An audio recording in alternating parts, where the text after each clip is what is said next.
Have you ever scrolled through your feed and just felt completely overwhelmed by the sheer volume of microtrends, neon-lit aesthetics, and the endless parade of overnight influencers? It feels like modern culture is absolutely obsessed with this incredibly loud version of glamour, where everyone is just broadcasting their bank accounts and chasing viral notoriety. Haha, it is honestly exhausting just looking at it. Oh, it is entirely exhausting. Ha ha ha. We are living in an era where people genuinely confuse buying expensive things with actually having a personality. We chase after all this glitz and digital fame, thinking it will give us some sort of weight or importance, but it usually just makes us look desperate. When you look back at the real pioneers of design, their philosophy was the exact opposite.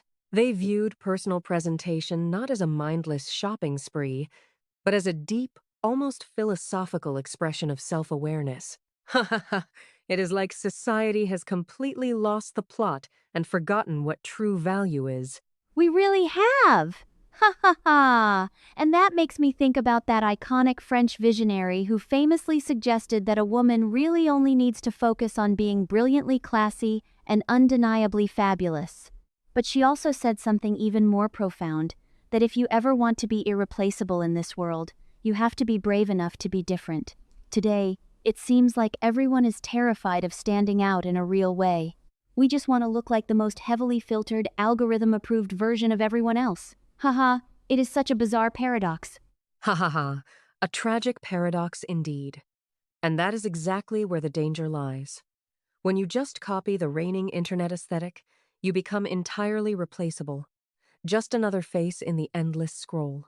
There is a brilliant observation from another legendary designer, known for his dark sunglasses and sharp tongue, who pointed out that jumping on every passing trend is basically the final stepping stone before you just look outright tacky. Ha ha ha. I love that concept so much.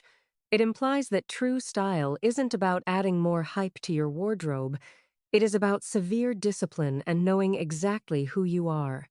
Discipline! Yes! Ha ha ha. That brings up my absolute favorite concept from our French visionary, the idea that pure elegance is actually just the act of refusal. It is the power of saying no. No to the logomania. No to the flashy excess. No to the crushing pressure to conform to whatever is trending this week. But in a modern culture that constantly screams, more is more, saying no feels almost like a radical act of rebellion, doesn't it? Haha. It is like you are breaking the law by simply keeping things understated and simple. Ha ha ha. It really is a modern rebellion.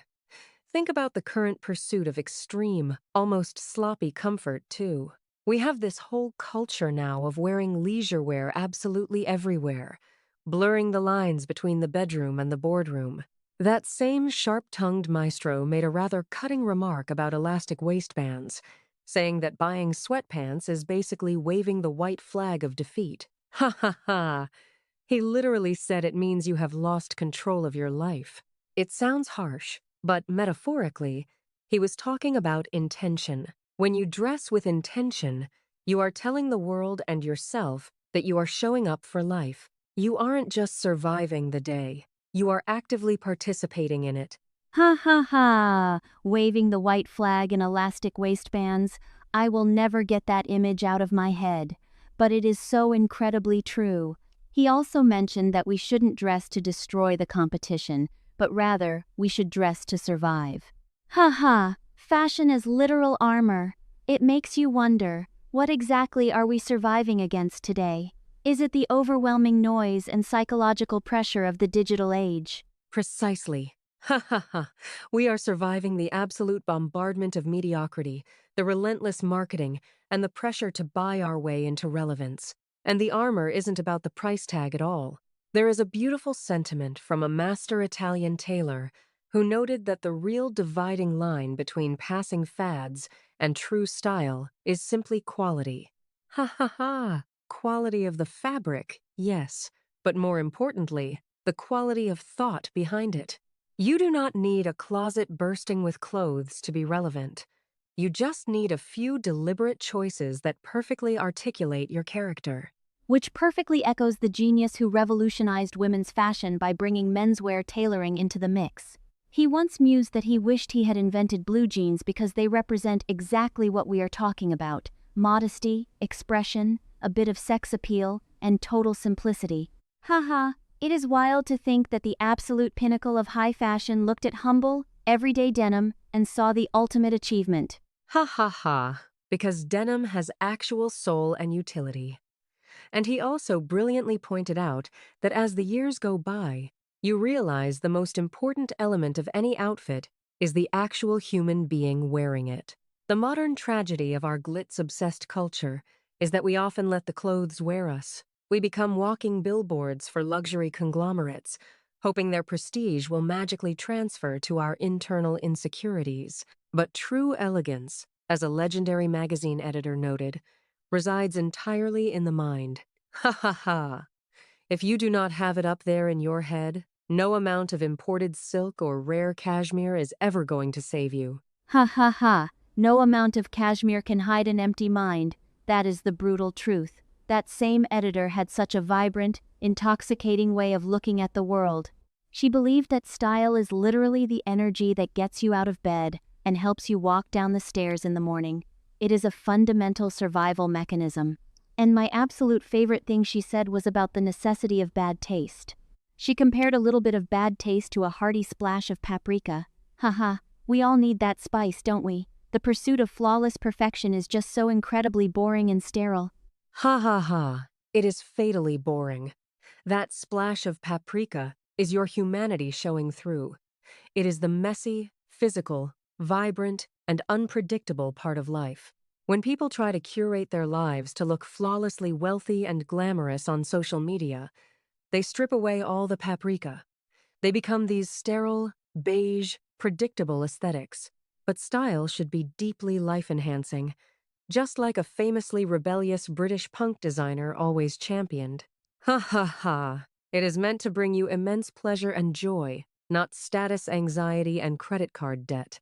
Ha ha ha, exactly. Joy and pleasure, which naturally brings us to the core of beauty itself. A famously romantic French couturier once revealed that the ultimate secret to all beauty is simply happiness. He believed there is absolutely no attractive beauty without genuine happiness. And a beloved, iconic Hollywood actress echoed that exact sentiment, saying true beauty isn't in a woman's figure, the clothes she buys, or how she styles her hair. It is in her eyes, because that is the doorway to her heart. Ha ha, it sounds almost like a poem, but it is the most grounded, anti-consumerist truth there is. Ha ha. It is the ultimate truth, and it totally dismantles the modern beauty industry. That same actress also noted that elegance is the one kind of beauty that never, ever fades. Think about the billions of dollars spent every single year on cosmetics, procedures, and fast fashion, all trying to manufacture a glow that only naturally comes from being genuinely passionate about your life. Cosmetics are very easy to buy, as another icon pointed out, but passion? Ha ha ha. You cannot add passion to a digital shopping cart, no matter how high your credit limit is. Ha ha ha, you definitely cannot add passion to your cart, no matter how hard society tries to sell it to you. But let's pivot slightly to the modern professional arena, because there is a very pragmatic side to all of this. A certain infamous, bob-haired magazine editor once gave the ultimate power play advice. If you find yourself in a position where you cannot outsmart or outperform your competition, you should just make sure you dress better than them. Haha, it is completely ruthless, but it acknowledges the undeniable psychological power of presentation in our culture. It is brilliantly ruthless, but it is really about taking absolute control of your own narrative in a chaotic world. That same editor advocated for creating a unique personal signature, something entirely your own, yet instantly recognizable to everyone else. It is about deciding who you are before society decides for you. A famous Italian designer championed this exact philosophy too, urging people not to let fashion own them. Ha ha ha! You have to be the master of your own expression. You, and only you, decide what you project into the world, regardless of what the magazines dictate. Ha ha ha, master of your own expression. I think that is the absolute perfect lens to view our modern culture through. We are drowning in endless options, yet we are completely starving for authenticity. We chase the glitz, the money, and the fleeting notoriety, thinking it will make us memorable, but the real legends, the ones who shaped history, tell us that trends simply evaporate. The only thing that truly remains, the only thing that echoes through time, is authentic personal style. Haha, it really makes you want to go clean out your entire closet and start fresh, doesn't it? Ha ha ha. It absolutely does. It forces a rather uncomfortable but necessary philosophical question upon all of us. Are the things you surround yourself with amplifying your true self? Or are they hiding it? Are you buying things to express your soul or to mask your insecurities? Every single morning when we get dressed, we are either reinforcing the shallow noise of the modern world or we are making a quiet, elegant refusal. Ha ha ha. The beautiful part is that the choice is entirely ours to make. Ha ha ha, what a remarkably powerful thought to leave on. A quiet, elegant refusal. It is not about what you eagerly put on to impress strangers. It is about what you have the profound courage to leave behind.